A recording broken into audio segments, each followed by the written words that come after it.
How to use Pinterest Idea Pins hidden trick. To use this feature, all you have to do is, first of all, open your application. Now, once you do so, you also have to mind that the Pinterest does not have an official button labeled hidden trick.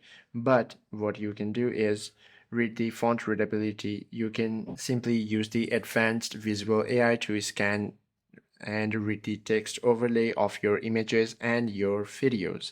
Now, to use this, you simply have to type the high volume keywords in bold from your search bar. Head to this search bar, then tap on your search bar. Use the bold font for this specific keyword. Simply long press on it and tap this select all option. From here, you should be able to change it to bold and simply search this and you should be able to access it. I hope this video helps you out a lot. If you have any questions or queries, please do comment down below.